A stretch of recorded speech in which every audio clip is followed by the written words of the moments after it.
হঠাৎ করে আয়তের বাবা এত বেশি অসুস্থ হবে সেটা আমি একদমই বুঝতে পারিনি। আসসালামু আলাইকুম, সবাই কেমন আছেন? আশা করি সবাই ভালো আছেন। আল্লাহর রহমতে আমিও ভালো আছি। তো ঘুম থেকে উঠে সকালবেলা এত কাপড় পরিষ্কার করে এবং থালা বাসন ধুয়ে তারপর এই যে আয়তের বাবাকে পানি দিয়ে দিব মাথায়।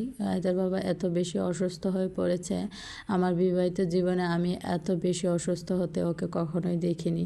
ওর প্রায় জ্বর আসে, তবে এত বেশি জ্বর কখনোই আসতে দেখিনি।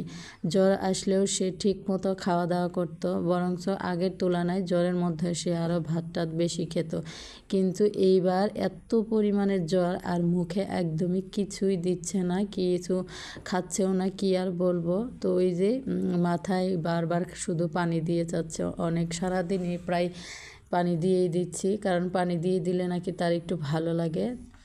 ভালো মানুষও অফিসে গেল, অফিস থেকে আসার পর হঠাৎ করে আমাকে ডেকে বলতেছে আমার অনেক বেশি জ্বর এসেছে। আমি তো শুনে অবাক, হঠাৎ করে জ্বর কেন আসলো?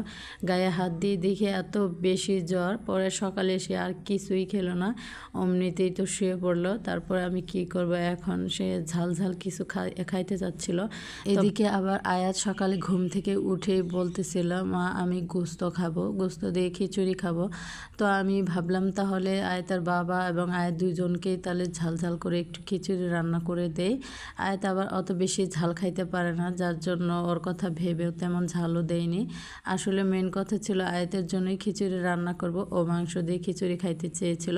ও সচরাচর মাংস একদমই খায় না, একটু মাছ দিয়ে খায়। তো আয়াত যখন বলছে, আবার আয়াতের বাবাও অসুস্থ, ভাবলাম একটু সবজি দিয়ে লেটকা খিচুড়ির মতো রান্না করে দেই। এমনিতে আয়াতের সমস্যা, তো দুজনের কথা ভেবে আসলে খিচুড়ি রান্না করা। তো খিচুড়ি রান্না করার পর আয়াতের বাবা তো একদমই খেলো না। এখন তার জন্য কি করব, ভাবলাম অন্য কিছু একটা করি। তো ডিম সিদ্ধ করে দিলাম, আর হচ্ছে ভাইয়াকে দিয়ে হানিকম্বো নিয়ে আসলাম, কারণ আয়াতের বাবা হানিকম্বো খেতে পছন্দ করে। তারপরেও খেতে চাচ্ছিল না, জোর করে খাওয়াইছি। ডিমের অর্ধেক অংশ খেয়েছে আর বাকি অর্ধেক তো খাইনি। ও এত ভালো মানুষ সহজেই খুব বেশি দুর্বল হয়ে গেল কেন একদম বুঝতেই পারলাম না। আর ওর মুখের দিকে তাকানোই যাচ্ছে না, চোখ মুখ একদম ফুলে গেছে, তাকাতেই যেন পারছে না, এমন একটা অবস্থা। তো ভাবলাম আমার শাশুড়ি যেহেতু গ্রাম থেকে দুধ নিয়ে এসেছিলো, ওগুলো গরম করে দেই। তো দুধটি দেওয়ার পর থেকে আবার আরেক ঝামেলা শুরু হয়ে গেছে। আমি জানি না এটা দুধের কারণে হয়েছে নাকি অন্য কোনো কারণে।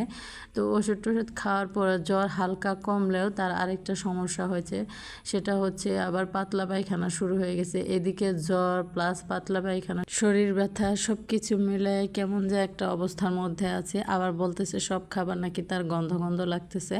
আবার